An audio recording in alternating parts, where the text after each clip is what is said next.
18वीं लोकसभा का चुनाव संपन्न हो चुका है। नई एनडीए सरकार के प्रधानमंत्री के रूप में नरेंद्र मोदी शपथ ले चुके हैं। मंत्रियों को विभाग आवंटित हो चुके हैं। दावा तो मजबूत शुरुआत का है, लेकिन धरातल की सच्चाई कुछ और है। दरअसल शपथ ग्रहण के दिन से ही एनडीए के सहयोगी छिटक रहे हैं, कुछ बिखरे बिखरे से हैं।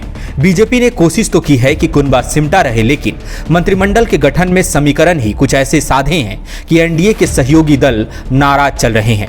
मोदी के तीसरे कार्यकाल में कुल 71 मंत्रियों ने शपथ ली। इसमें तकरीबन सभी सहयोगियों की भागीदारी का ध्यान रखा गया, लेकिन शायद एनडीए का थिंक टैंक झारखंड में अपनी सहयोगी आजसू पार्टी को भूल गया। जी, झारखंड के गिरिडीह लोकसभा सीट से आजसू पार्टी के चंद्र प्रकाश चौधरी ने दूसरी बार जीत हासिल की। ऐसे में आजसू पार्टी को उम्मीद थी कि इस बार केंद्रीय मंत्रिमंडल में जगह मिलेगी, लेकिन हाथ खाली रहे। मंत्रिमंडल में आजसू पार्टी को दरकिनार किया गया। दिलचस्प बात यह भी है कि 8 जून की शाम से लेकर 9 जून को दोपहर तक चर्चा थी कि चंद्र प्रकाश चौधरी राष्ट्रपति भवन में मंत्री पद की शपथ लेने वाले हैं, लेकिन फिर अचानक झारखंड से बीजेपी के सांसद संजय सेठ का नाम आगे आ गया। मंत्रिमंडल में उचित जगह नहीं मिलना आजसू पार्टी के लिए इसलिए भी हताशा की बात है क्योंकि इस बार सीपी चौधरी ने विपरीत परिस्थितियों में गिरिडीह संसदीय सीट एनडीए के खाते में डाली।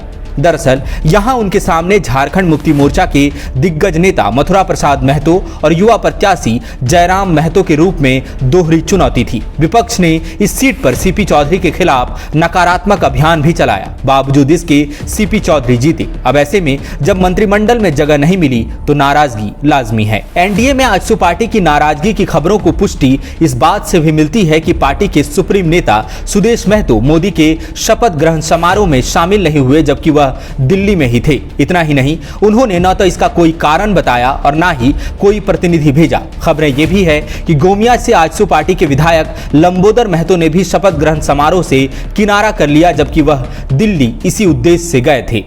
रामगढ़ विधानसभा सीट से पार्टी की विधायक सुनीता चौधरी, जो चंद्र प्रकाश चौधरी की पत्नी भी हैं, वह भी समारोह में शामिल नहीं हुई। सीपी चौधरी को मंत्रिमंडल में जगह नहीं मिलने से आजसू पार्टी खफा है। इसका सबसे बड़ा सबूत और क्या होगा? इस नाराजगी की पुष्टि सीपी चौधरी के बयान से भी होती है।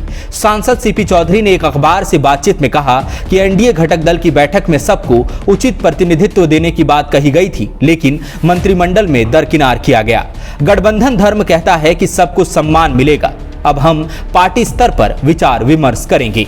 आजसू पार्टी को मंत्रिमंडल में जगह नहीं मिलने को उसके नेता इसलिए भी अन्याय मान रहे हैं क्योंकि उनका तर्क है कि कई दूसरे दलों को भी एक सांसद होते हुए मंत्रिमंडल में जगह मिली। उदाहरण जीतन राम मांझी है, जो बिहार में हम पार्टी के एकमात्र सांसद हैं। इन्हें मंत्री पद मिला है। अब सियासी गलियारों में चर्चा है कि आजसू पार्टी की ये नाराजगी बीजेपी को भारी पड़ सकती है। दरअसल अगले 5 महीने में झारखंड में विधानसभा के चुनाव होने वाले हैं।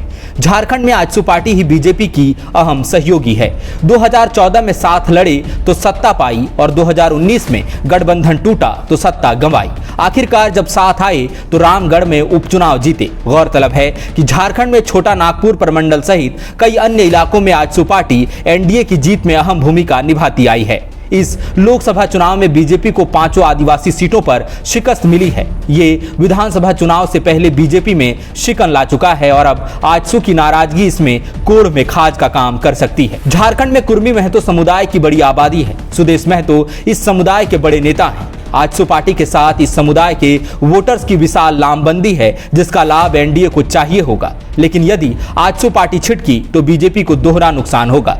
वैसे भी बीजेपी 2019 के विधानसभा चुनाव में प्रदेश की 28 एसटी आरक्षित सीटों में केवल 2 ही जीत पाई थी। अब यदि आजसू ने भी साथ छोड़ दिया तो मुश्किलें बढ़ेगी। देखते जाइए, अगले कुछ दिन झारखंड की राजनीति में अहम होने वाले हैं। बायोम मेडिकल प्रिपरेशन का एकमात्र संस्थान जहां है complete digital classrooms, individual doubt counters, video lectures, student tracking system, library facility, 100% result oriented rankers batch, study package and class notes in PDF. Jharkhand के इतिहास में पहली बार नीट यूजी में 700 मार्क्स पार। 10th पास स्टूडेंट्स के लिए फाउंडेशन कोर्स और 11th पास student के लिए फ्रेशर कोर्स। 12th पास स्टूडेंट्स के लिए टारगेट कोर्स 18 अप्रैल से शुरू हो रहे हैं। Contact biome.